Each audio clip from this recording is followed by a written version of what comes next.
નગરમાં ઓલા બુકિંગના નામે 10 જેટલા ગ્રાહકો સાથે છેતરપિંડી અસાજદ મિર્ઝા નામના સેલ્સમેન યુવકે કરી છેતરપિંડી અને પોલીસ દ્વારા ફરિયાદ ન લેવામાં આવતા ગ્રાહકોએ ઓલા શોરૂમ પાસે હોબાળો મચાવ્યો હતો। ઓલા એક્સપિરિયન્સ સેન્ટરમાં ગ્રાહકોને થયો છેતરપિંડીનો એક્સપિરિયન્સ। વિદ્યાનગર આણંદ રોડ ઉપર આવ્યો છે ઓલા ઇલેક્ટ્રિક વ્હીકલનો શોરૂમમાં ફરજ બજાવતા સેલ્સમેને 10 ગ્રાહકોના બુકિંગના નાણાં ઓહરી લીધા છે। અસાજદ મિર્ઝા નામના યુવકે પોતે જ શોરૂમનો મેનેજર હોવાનું જણાવી બારોબાર ગ્રાહકો પાસેથી નાણાં પડાવ્યા હતા।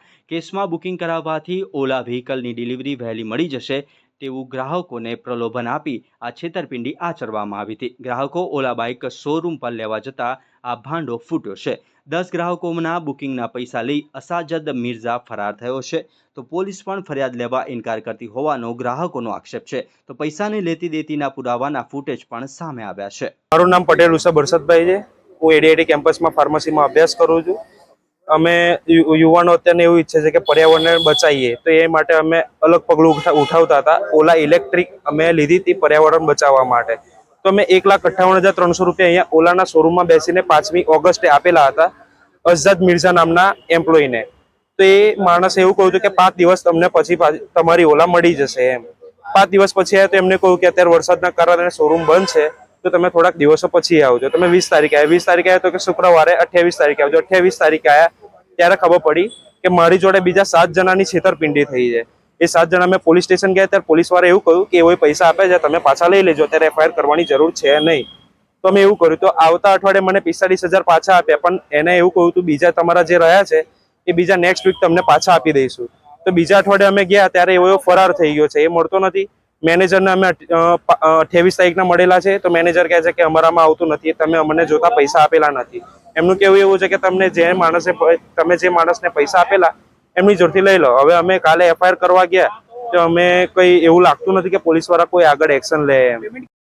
મેં અંદર બેઠા બેઠા એમનામાં જેમ કયું પ્રોસીજર એવી રીતે મેં અંદર કરેલી છે। 1,58,000 રૂપિયા અઝદ મિર્ઝાનામાં કરેલી છે।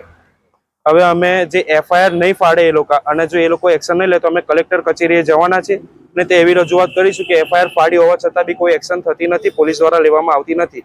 પછી જે ટાઈમે અમે ગ્રાહકો રોષે ભરેલા છે એ લોકો અહીંયા શોરૂમ પર જે બી તોડફોડ થાય કે જે કોઈ બી એક્શન લેવાય અમારા દ્વારા, એ ટાઈમે કોઈ પોલીસ વચ્ચે ના પડે એવી રીતે અમે ફરિયાદ કરીશું। મારું નામ પ્રવીણભાઈ પ્રજાપતિ છે।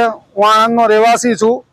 મધુબન રિસોર્ટ સામે ઓલા શોરૂમ છે, ત્યાં મેં ઓલા ઇલેક્ટ્રિક બુક કરાવ્યું હતું S1 Pro 26 તારીખના। રોકડ રકમ મેં શોરૂમમાં જ અઝદ મિર્ઝાને આપી હતી અને બીજા માણસો અવારનવાર ફરતા હતા, પણ મેં એમને કહ્યું કે મેનેજરને મને કોન્ટેક્ટ કરાવો, તો એ ભાઈ કે હું પોતે જ મેનેજર છું અને મારો જ શોરૂમ છે। અને મેં કીધું ટ્રાન્ઝેક્શન માટે ઓનલાઈન કરે કે અત્યારે અમને એરર છે, એટલે તમે સર્વર લોના લીધે તમે કેશ બુકિંગ કરાવો તો તમને વહેલું મળી જશે। મેં કીધું કોઈ વાંધો નહીં।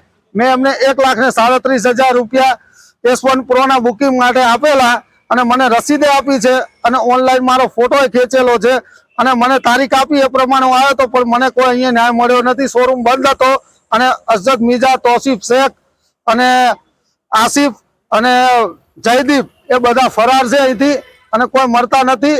અને અમને પોલીસ ચોકીમાં જઈએ 11 તારીખે મેં કમ્પ્લેન દર્જ કરાવેલી, અરજી આપેલી વિનોદભાઈના આગળ, રાઇટર આગળ। એમને મેં અવારનવાર પૂછતા કે સાહેબનો તમને ફોન આવશે, અમને કોઈ ફોન આવતો નથી અને અમે જઈએ છીએ, કશું ન્યાય મળતો નથી।